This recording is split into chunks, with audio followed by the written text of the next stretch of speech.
কোন ক্ষেত্রে ছোট সাহেব কিবলা হুসামউদ্দিন সাহেব এই গেছে নির্বাচনে গিয়েছিলেন। তার কারণ হলো যে মিথ্যা প্রচার করতেছে কিছু কিছু মানুষ, মিথ্যা প্রচার করতেইছে। কারণ হলো হুসামউদ্দিন সাহেব গেছে যে নির্বাচনে গিয়েছিলেন, উনি গিয়েছিলেন ডারউইনের বিবর্তনবাদ, নাস্তিকবাদ। আমাদের ছোট ছোট কোমলমতি শিশুগুলার মগজের মধ্যে যেইভাবে নাস্তিকবাদ ঢুকানো হয়েছিল, ডারউইনের বিবর্তনবাদ ঢুকানো হয়েছিল, মানুষ বানর থেকে হয়েছিল, এই প্রতিবাদ করতে গিয়ে উনি সংসদের মধ্যে গিয়েছেন। তখন তো কোনো মানুষ আসলো না, এর প্রতিবাদ করলো না। এখন উলিফুকের গাছ ফাঁকা গজাইছে, উলিফুকে ফাঁকা গজাইছে। সতর্ক করে দিলাম, সাহাব বাড়ি সম্পর্কে কথা বলতে হলে খুব সাবধানে কথা বলবা। ফুলতলি সাহাব কিবলা উনি ফকির ছিলেন না, কিন্তু তারপরেও কোটি কোটি টাকার মালিক উনি ছিলেন। উনি ছিলেন রাজা বাদশার মতো, কিন্তু তা উনার নামের আগে এখনো লেখা হয় ফকির আব্দুল লতিফ।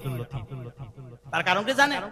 আমার মতো যদি হুজুর 100 কিয়ার জায়গার মালিক হইতাম, 50 কিয়ার জায়গার মালিক হইতাম, আমার নামের আগে 2 পৃষ্ঠার লোক থাকতো। কিন্তু শামসুল উলামা আল্লামা সাহেব কিবলা ফুলতলি রাহমাতুল্লাহি আলাইহি নামের আগে লেখা হইতো ফকির আব্দুল লতিফ। ঠিক কি না?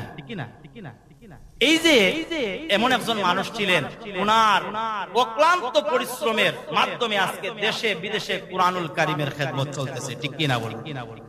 শুধু সিলেটে না, সিলেটের যদি মাদ্রাসায় নাও পড়ে, কলেজে নাও পড়ে, তারপরেও আপনি দেখবেন গড়ে গড়ে কোরআনের কারি পাওয়া যায়। ঠিক কি না বলি? গেছে পরশুদিন একজন হুজুরের সাথে আমার কথা হইল বগুড়ার। উনি বলতেছেন, আমি ওনার প্রোগ্রামের জন্য একটা ডেট দিছি।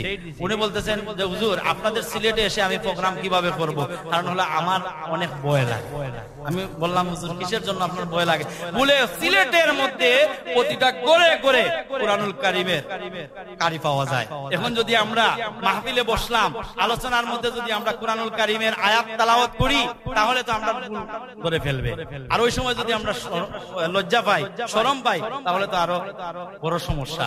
আমি বললাম হুজুর আপনি বলতেছেন যে সিলেটের মধ্যে প্রতিটা ঘরে ঘরে কুরআনুল কারীমের কারি, তার একমাত্র অবদান হচ্ছে ফুলতলি সাহেব কিবলা রাহমাতুল্লাহি আলাইহি।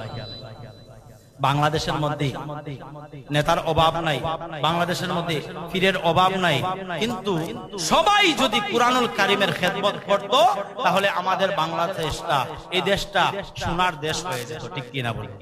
আল্লাহ রাব্বুল আলামিন আমাদেরকে যেন সহিহ বুঝ দান করেন।